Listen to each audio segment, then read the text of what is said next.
Sports fusion hub यानी खबर का अलबार। यह एक मैच की कहानी है जहां इंडियन टीम के लोअर ऑर्डर बैट्समैन ने ऑस्ट्रेलिया के खतरनाक बॉलर्स को एक के बाद एक धूल चटाते हुए क्रिकेट हिस्ट्री की सबसे शानदार वापसी की थी।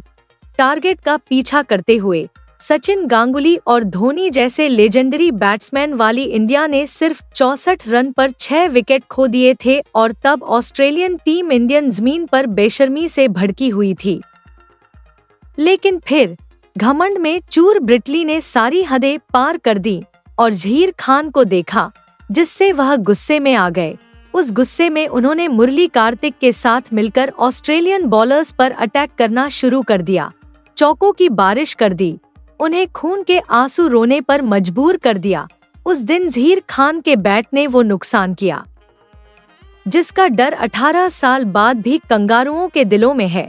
दोस्तों, इस रोमांचक क्रिकेट मैच का अंत सच में शानदार था। तो वीडियो को लाइक करें, आखिर तक देखें और कमेंट्स में जय हिंद लिखें। इंडिया और ऑस्ट्रेलिया के बीच 7 मैचों की ओडीआई सीरीज के फाइनल मैच के लिए वानखेड़े स्टेडियम पूरी तरह तैयार था। ऑस्ट्रेलिया पहले ही सीरीज जीत चुका था और इंडिया को हराने के इरादे से मुंबई आया था। इस बीच इंडियन टीम अपनी इज्जत बचाने उतरी थी। ऑस्ट्रेलियन कैप्टन रिकी पोंटिंग ने टॉस जीता और पहले बैटिंग करने का फैसला किया। माइकल क्लार्क और एडम गिलक्रिस्ट की ओपनिंग जोड़ी बैटिंग करने उतरी। एडम गिलक्रिस्ट एक ऐसे बैट्समैन थे जिन्हें बॉलिंग करने से बड़े बड़े अनुभवी बॉलर भी डरते थे, क्योंकि वह पहली ही बॉल से हिट करना शुरू कर देते थे। इस बीच इंडियन कैप्टन धोनी ने स्विंग के सुल्तान जहीर खान को बॉल थमाई। उनकी स्विंग होती बॉल बैट्समैन को हिला देने के लिए काफी थी। जहीर खान ने पहली बॉल गुड लेंथ पर फेंकी, जिसे माइकल क्लार्क पूरी तरह से मिस कर गए और एलबीडब्ल्यू आउट हो गए। जहीर खान ने पहली ही बॉल पर ऑस्ट्रेलिया को पहला झटका दिया। मुंबई का पूरा वानखेड़े स्टेडियम इस आवाज से गूंज उठा। अगले बैट्समैन के तौर पर ऑस्ट्रेलियन कैप्टन रिकी पोंटिंग आए। इंडिया के लिए सबसे बड़ा खतरा पोंटिंग हमेशा इंडियन बॉलर्स को बेरहमी से मारते थे। उनके प्रेशर में जहीर खान ने पहली ही बॉल वाइड फेंक दी। फिर पोंटिंग ने आरपी सिंह के अगले ओवर की आखिरी गेंद पर स्क्वायर लेग पर एक शानदार चौका मारा। पोंटिंग ड्रेसिंग रूम से गेंदबाजों पर दबाव बनाने के इरादे से निकले। उन्होंने पारी का छठा ओवर फेंक रहे आरपी सिंह पर हमला किया, मिडफ के ऊपर से चौका मारा। फिर उन्होंने चौथी गेंद पर स्क्वायर ड्राइव और आखिरी गेंद पर स्क्वायर लेग पर एक और चौका मारा। पोंटिंग ने ओवर में 3 चौके मारे और भारत पर दबाव बना दिया। पारी का 7वां ओवर फेंकने आए जहीर खान दूसरी ही गेंद पर आउट हो गए। ओवर की 5वीं गेंद पर उन्होंने एक शानदार आउटस्विंगर फेंकी, एक ऐसी गेंद जिसे कोई भी बल्लेबाज नहीं बचा सकता था। लेकिन किस्मत गिलक्रिस्ट के साथ थी और गेंद रॉबिन उथप्पा की उंगली पर लगकर बाउंड्री के लिए चली गई। पोंटिंग की धमाकेदार बैटिंग देखकर गिलक्रिस्ट ने भी आक्रामक खेलने का फैसला किया। उन्होंने 8वें ओवर में गेंदबाजी करने आए इरफान पठान के खिलाफ गेंदबाजी की। ओवर की तीसरी गेंद पर कवर के ऊपर से एक जोरदार चौका मारा। फिर एक जबरदस्त हिट ओवर में एक चौका मारा। अगले ओवर में गिलक्रिस्ट ने जहीर खान को स्क्वायर लेग 4 पर आउट किया। दोनों बैट्समैन ने जबरदस्त बैटिंग की। सिर्फ 8 ओवर में 50 रन तक पहुंच गए। वे दोनों एंड से इंडियन बॉलर्स पर लगातार अटैक कर रहे थे। ऑस्ट्रेलिया अब एक बड़ा स्कोर बनाने की कगार पर था। फिर कैप्टन धोनी ने 10वां ओवर फेंकने के लिए इरफान पठान को बुलाया। धोनी हमेशा अपने समझदारी भरे फैसलों के लिए जाने जाते थे। इस बार भी उन्होंने वही किया। फील्ड बदलते हुए उन्होंने हरभजन को थर्ड मैन पर भेजा। इरफान के ओवर की दूसरी बॉल पर गिलक्रिस्ट ने पॉइंट ओवर पर एक जोरदार शॉट मारा, लेकिन बॉल सीधे थर्ड मैन पर खड़े हरभजन के पास गई, जिसका किनारा मोटा था। उन्होंने कोई गलती नहीं की और एक शानदार कैच पकड़ा। और धोनी की शानदार कैप्टनसी की वजह से गिलक्रिस्ट 19 रन पर आउट हो गए। ऑस्ट्रेलिया का स्कोर अब 2 विकेट पर 60 रन था। ब्रैड हॉज बैटिंग करने आए और पहली बॉल पर फाइन लेग पर चौका मारकर इनिंग शुरू की। ऑस्ट्रेलियन ओपनर्स के आउट होने के बाद भी पोंटिंग बेफिक्र थे। वह बेखौफ होकर भारतीय गेंदबाजों पर चौके लगाते रहे। आरपी सिंह के अगले ओवर में उन्होंने पहले ओवर में थर्ड मैन और दूसरे ओवर में कवर पर बॉलिंग की। फिर धोनी ने गांगुली को बॉलिंग के लिए बुलाया, लेकिन आते ही उन्होंने वाइड बॉल फेंकी, जिससे ऑस्ट्रेलिया को 5 रन मिले। फिर उसी ओवर की चौथी बॉल पर फौज ने कवर पर शानदार बाउंड्री लगाई। गवली इतने प्रेशर में थे कि उन्होंने अगले ओवर में एक और वाइड बॉल फेंकी, जिससे 5 रन मिले। फिर उसी ओवर की अगली बॉल पर पोंटिंग ने फाइन लेग पर शानदार बाउंड्री लगाकर उनके जख्मों पर नमक छिड़का। इस बाउंड्री के साथ ऑस्ट्रेलिया ने सिर्फ 14.3 ओवर में 2 विकेट के नुकसान पर 100 रन बना लिए। गांगुली ने सिर्फ 2 ओवर में 24 रन दिए। वह अगला ओवर फेंकने आए। इरफान पठान ने भी एक चौका लगाया। दोनों बल्लेबाजों के बीच अब पार्टनरशिप हो गई। रन बनते देख तेज गेंदबाज पानी की तरह बॉलिंग कर रहे थे और धोनी ने हरभजन सिंह को बॉलिंग के लिए बुलाया, लेकिन पोंटिंग ने उनके ओवर की आखिरी बॉल पर चौका लगाकर अपनी हाफ सेंचुरी पूरी की। मैच तेजी से भारत के हाथ से निकल रहा था। तभी कप्तान मुरली ने कार्तिक को बॉलिंग के लिए बुलाया। आज उनके परफॉर्मेंस पर सवाल था, क्योंकि कार्तिक की उंगली और अंगूठे में चोट लगी थी और पिछले मैच में उनका परफॉर्मेंस अच्छा नहीं था। फिर भी वह अपने देश के लिए मैदान पर उतरे और जैसे ही वह आए, कार्तिक ओवर में थे। 5वीं बॉल पर हॉस स्लिप में दिनेश कार्तिक के हाथों कैच आउट हुए, जिससे खतरनाक पार्टनरशिप टूटती दिखी। एंड्रयू साइमंड्स बैटिंग करने आए। वही साइमंड्स जिन्होंने इंडिया के ऑस्ट्रेलिया टूर पर बेईमानी की सारी हदें पार कर दी थी, लेकिन हॉस ड्रेसिंग रूम तक भी नहीं पहुंचे। अगली बॉल पर कार्तिक ने इंडिया के सबसे बड़े दुश्मन साइमन को सचिन तेंदुलकर के हाथों कैच आउट करा दिया और बेईमान साइमन को गोल्डन डक पर पवेलियन लौटना पड़ा। ब्रैड हार्डिन अगले बैट्समैन के तौर पर आए। ऑस्ट्रेलिया का रन अब 20 ओवर में 4 विकेट पर 117 रन था। कार्तिक ने अपने चोटिल हाथ से कंगारुओं की कमर तोड़ दी। ऑस्ट्रेलिया के लिए 2 विकेट जल्दी लेने के बाद कप्तान धोनी अपने main fast bowler Zaheer Khan को वापस लाए। उन्होंने तुरंत पोंटिंग को कैच आउट कर दिया। कैच तो हुआ, लेकिन बॉल जहीर के ठीक पीछे गिरी। फिर मुरली कार्तिक के अगले ओवर में ब्रैड हार्डिन ने मिडफ के ऊपर से एक बड़ा बाउंड्री मारा। जहीर खान और मुरली कार्तिक ने इंटेंसिटी से बॉलिंग शुरू की। ऑस्ट्रेलिया के चारों ओर पूरी तरह से जाल बिछा दिया। अगले 6 ओवर में उन्होंने सिर्फ 9 रन दिए, लेकिन पोंटिंग अभी भी क्रीज पर थे, जिससे भारत के लिए बड़ा खतरा पैदा हो गया था। इसके बाद कप्तान धोनी ने आरपी सिंह को बॉलिंग के लिए बुलाया और जैसे ही वह आए, पोंटिंग को धोनी ने एक जोरदार शॉर्ट पिच गेंद पर कैच कर लिया। पोंटिंग 57 रन पर आउट हो गए। भारत को वह झटका लगा जिसका वे इंतजार कर रहे थे। 129 रन पर आधी ऑस्ट्रेलियाई टीम ड्रेसिंग रूम में थी। आरपी सिंह ने ऑस्ट्रेलिया को सबसे बड़ा झटका दिया था, जिससे उनकी उम्मीदें टूट गईं। भारत ने शानदार वापसी की। वानखेड़े स्टेडियम भारत माता की जय के नारों से भर गया था और तिरंगा लहरा रहा था। जेम्स होप्स बैटिंग करने आए और जैसे ही वह आए, उन्होंने थर्ड मैन के ऊपर से एक जोरदार छक्का मारा और फिर ओवर की 5वीं गेंद पर 4 और ओवर पूरे किए।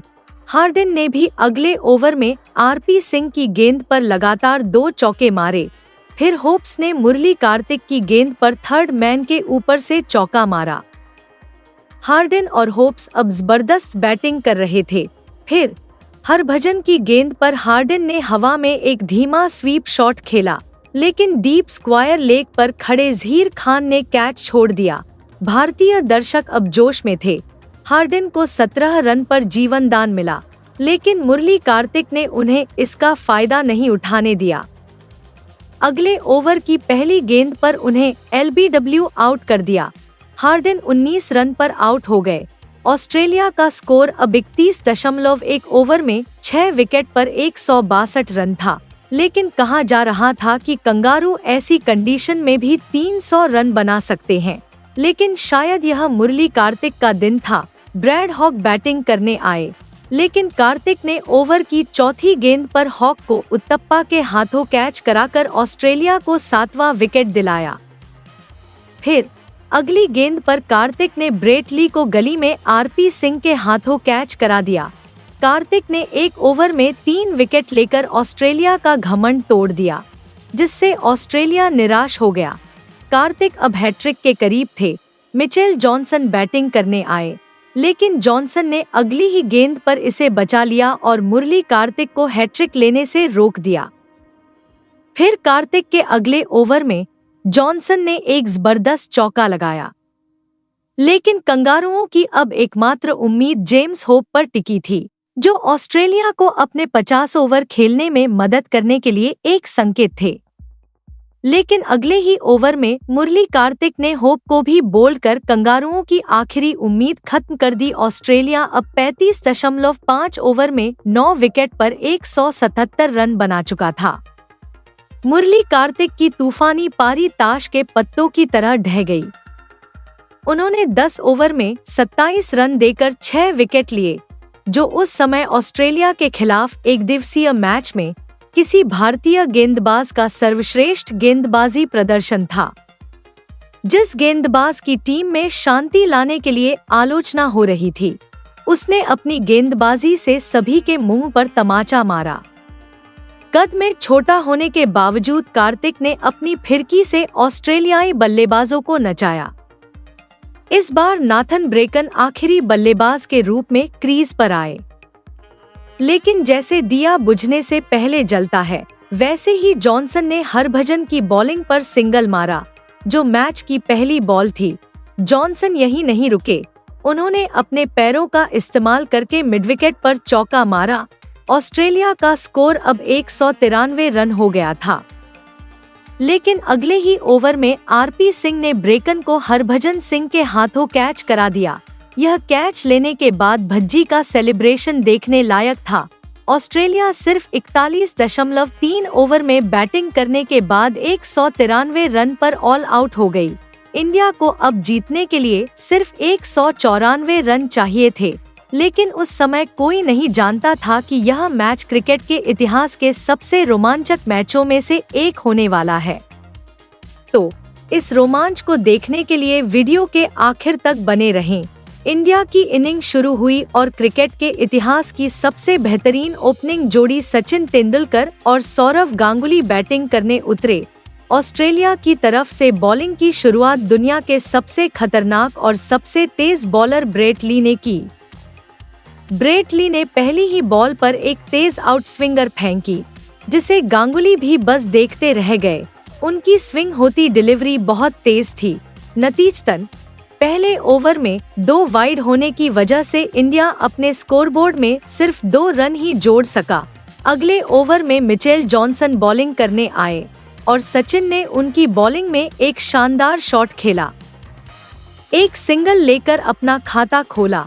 गांगुली अब स्ट्राइक पर थे। जॉनसन ने ऑफ स्टंप पर एक शानदार डिलीवरी फेंकी, जो गांगुली के बल्ले का बाहरी किनारा लेकर गिलक्रिस्ट के पास चली गई। जॉनसन ने गांगुली को बिना खाता खोले आउट कर दिया। फिर दिनेश कार्तिक बैटिंग करने आए, लेकिन अगले ओवर में जॉनसन ने वही हाल दोहराया। कार्तिक की आउटस्विंगिंग गेंद पर गिलक्रिस्ट को कैच दे बैठे। दिनेश कार्तिक भी बिना कोई रन बनाए आउट हो गए। मिचेल जॉनसन ने भारत को मुश्किल में डाल दिया था। एक छोटा टारगेट जो अब पहाड़ जैसा लग रहा था। सिर्फ 3 से 4 ओवर में भारत ने 8 रन पर 2 विकेट खो दिए थे। पूरा स्टेडियम शांत था। भारतीय दर्शक निराश थे। ऑस्ट्रेलिया के सबसे बड़े दुश्मन युवराज सिंह अगले बैटिंग करने आए, जिन्होंने हमेशा ऑस्ट्रेलियाई बॉलर्स की बेरहमी से पिटाई की थी। पूरा देश अब सचिन और युवराज की जोड़ी पर भरोसा कर रहा था। जॉनसन ने जैसे ही युवराज को बॉल फेंकी, उन्हें एक जबरदस्त गेंद फेंकी और थर्ड मैन के ऊपर से एक और बाउंड्री मार दी। फिर सचिन ने ब्रेट ली के अगले ओवर में मिडविकेट के ऊपर से एक फ्लिक मारा।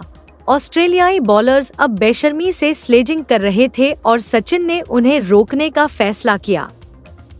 जॉनसन के अगले ओवर में उन्होंने पहले पॉइंट के ऊपर से एक शानदार बाउंड्री और फिर अगली गेंद पर कवर के ऊपर से एक शानदार बाउंड्री मार दी। सचिन के जबरदस्त खेल ने कंगारुओं को हैरान कर दिया और स्टेडियम भारतीय फैंस के सचिन के नारों से गूंज उठा।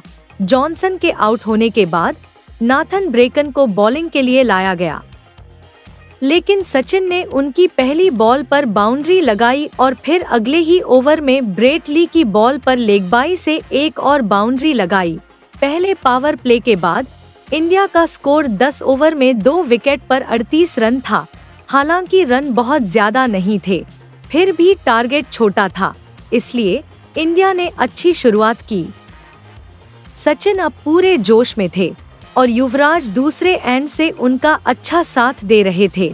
पोंटिंग जानते थे कि जीतने के लिए उन्हें विकेट लेने होंगे, इसलिए उन्होंने ब्रेट ली को अपना लगातार छठा ओवर बॉलिंग कराया और ब्रेट ली ने ओवर की दूसरी बॉल पर सचिन को बोल्ड कर दिया, जिससे इंडिया को बड़ा झटका लगा। सचिन के आउट होने के बाद ब्रेट ली के सेलिब्रेशन में उनकी बेशर्मी साफ दिख रही थी। कंगारुओं ने ऐसे सेलिब्रेट किया जैसे उन्होंने मैच जीत लिया हो। रॉबिन उथप्पा बैटिंग करने आए, लेकिन अगले ओवर में युवराज ने ब्रेकन की बॉल पर कवर की तरफ एक जबरदस्त बाउंड्री लगाई।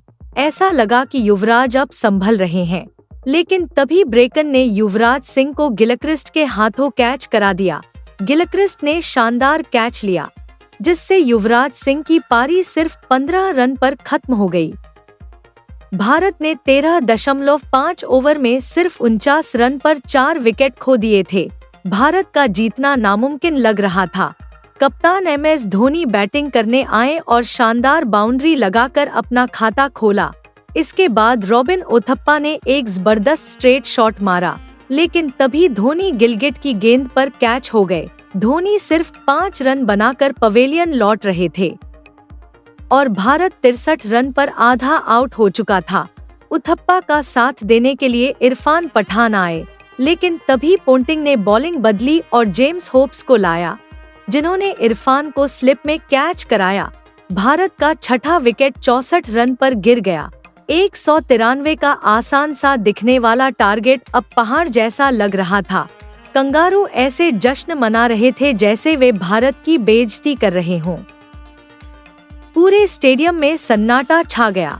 18.5 ओवर में 6 विकेट खोकर भारत का स्कोर सिर्फ 64 रन था। टारगेट दूर का सपना था। अब इंडिया के लिए 100 रन भी मुश्किल लग रहे थे। उसके लिए एकमात्र उम्मीद उथप्पा थे। इंडियन फैंस सोच रहे थे, कम से कम 100 रन तो बना लो, चलो कुछ इज्जत बचा लेते हैं। उथप्पा का साथ देने के लिए हरभजन सिंह मैदान पर थे। एक छोर पर विकेट गिरता देख रॉबिन उथप्पा ने अग्रेसिव बैटिंग करने का फैसला किया। उन्होंने बेकन की गेंद पर लॉन्गन के ऊपर से एक जबरदस्त शॉट मारा। फिर अगले ओवर में उन्होंने ब्रिटली की गेंद पर मिडफ के ऊपर से चौका मारा। फिर उथप्पा ने अपने फुटवर्क का इस्तेमाल करके होप्स की गेंद पर सिंगल मारा।